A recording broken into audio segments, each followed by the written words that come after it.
আসসালামু আলাইকুম guys, this is Samin রোল and I am back with another blog. So guys, আজকের ভিডিওতে তোমরা দেখতে পারবে যে আমরা এয়ারপোর্টে যাব আর নতুন একটা কান্ট্রিতে যাব। সো ভিডিওটা খুবই ইন্টারেস্টিং হবে যে আমরা আরেকটা নিউ কান্ট্রিতে যাব। তোমরা এর আগের ভিডিওগুলোতে দেখেছিলাম মেবি আমরা ২টা কান্ট্রিতে গিয়েছিলাম, মালয়েশিয়া আর সিঙ্গাপুর। সো গাইস, আজকের ভিডিওতে আমরা আরেকটা নতুন কান্ট্রিতে যাব আর এরপরে আরো কান্ট্রি থাকতে পারে। এর জন্য ভিডিও পুরো সবগুলো সিরিজ দেখবে ভিডিও আসলে আর কি। কিন্তু আজকে আমরা আর কি এয়ারপোর্টে যাব আর একটা নতুন কান্ট্রিতে যাব। সো হ্যাঁ, তাহলে পুরো ভিডিওটা শুরু থেকে শেষ পর্যন্ত দেখবে যদি পুরোটা জানতে চাও। সো গাইস, ভিডিওটা খুবই ইন্টারেস্টিং হবে। আর গাইস, আমি নতুন একটা মাইক কিনেছি। সো তাও আমার কথা তোমরা একটু আস্তে শুনতে পাচ্ছ, কারণ আমি একটু আস্তেই কথা বলি। সো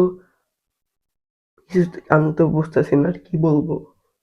তো গাইস, তোমরা এই ভিডিওটা উম, আমরা যেদিন যাচ্ছি ওই দিনের কয়েকদিন পরেই দেখতে পারবে, কারণ প্রথমে আমি খুবই অলস আর ভিডিওটা এডিট করতে মন চায় না। সো সম্ভবত ২ থেকে ৩ দিন পরেই ভিডিওটা দেখবে, বা একদিনও হইতে পারে, এটা আমার মনের উপর ডিপেন্ড করে। সো ভিডিওটা কথা না বাড়ায়া ভিডিওটা দেখতে থাকো।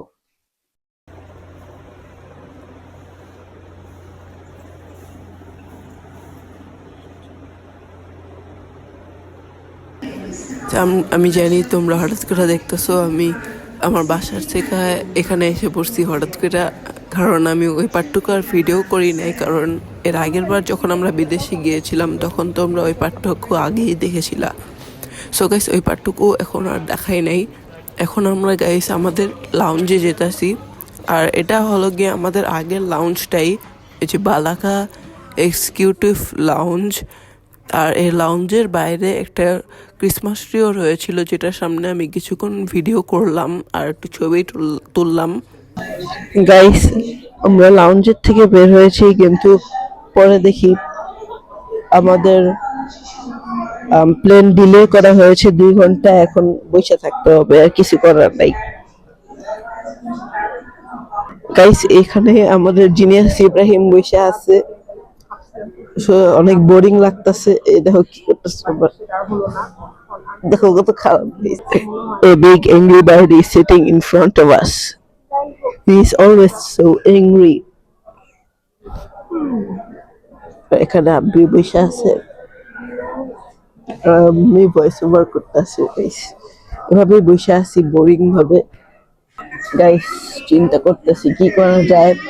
এখনো প্রায় ১.৫ ঘন্টার মতো বসে থাকতে হবে, বুঝতেছি না। এই ছেলেটার সাথে আমি সিট চেঞ্জ করেছি, কারণ ভিডিও করার সময় আমার অনেক শাই ফিল হয়, আর এখানে মানুষ বসে ছিল তাই সিট চেঞ্জ করেছি।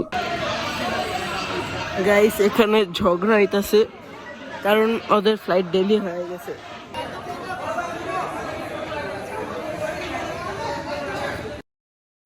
গাইস, এখন আমরা আমাদের এরোপ্লেনে উঠে যাব। একটু আগে ওদের ঝগড়া শেষ হয়েছে, আর এখন আমরা এরোপ্লেনে যাব। এরোপ্লেনে যাওয়ার আগে, এই হলওয়েতে যাওয়ার আগে আর কি, আমাদের এরোপ্লেনটা সেম জানালা দিয়ে দেখা যায়, যেটা দিয়ে আমরা এর আগের বারের এরোপ্লেনটা দেখেছিলাম।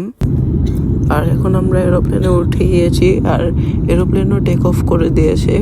এখন আর কিছুই দেখার নেই আর কি।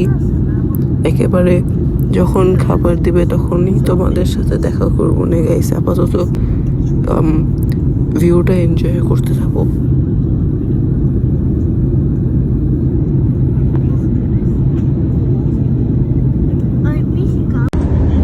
গাইস, এখানে আমাদের প্লেনের খাবার এসে পড়েছে, এখন আমি খাচ্ছি। আর খাবারটা অনেক মজা ছিল। বিমান বাংলাদেশের খাবার অনেক মজা। চিকেন রাইসটা আমি নিয়েছিলাম, সাথে মাটনও ছিল আর চিংড়ি মাছেরও ছিল। ওই দুইটা আমার পছন্দ না, তাই আমি নেইনি। সো গাইস এখন আমরা চায়না ল্যান্ড করেছি। এখন আমরা এই এসকেলেটরের মতো ওয়াকিং প্যাডটা দিয়ে এখন আমরা যাচ্ছি আমাদের যে জায়গা দিয়ে বের হয় আর কি, ওই জায়গার দিকে যাচ্ছি। গাইস সে পার্টটুকু আর কি একটু বেশি ঝামেলার ছিল, তাই সে পার্টটুকু আর ভিডিওতে অ্যাড করলাম না। গাইস আমরা এরোপ্লেন থেকে নেমেছিলাম, তোমরা দেখতেই পেয়েছো। তারপর আমরা আর কি লাগেজ নিয়ে ইমিগ্রেশন পার করে বের হয়ে গিয়েছি। পার্টটুকু একটু বেশি ঝামেলার ছিল, তাই ভিডিওটা করতে পারিনি। আর গাইস এখন আমরা বেরিয়ে গিয়েছি আমাদের হোটেল। গাইস তোমরা যদি আমার ভয়েস ওভারের মধ্যে কোনো ওই করে শব্দ শুনতে পাও, সেটা হলো গিয়ে আমার আম্মি আমার ভিডিও নষ্ট করার জন্য শব্দটা করেছে। সো গাইস আজকের ভিডিওটা এই পর্যন্তই থাকবে। আই হোপ তোমাদের ভিডিওটা ভালো লেগেছে, আর সাবস্ক্রাইব আর লাইক আর কমেন্ট করে দিও। আর গাইস বাই।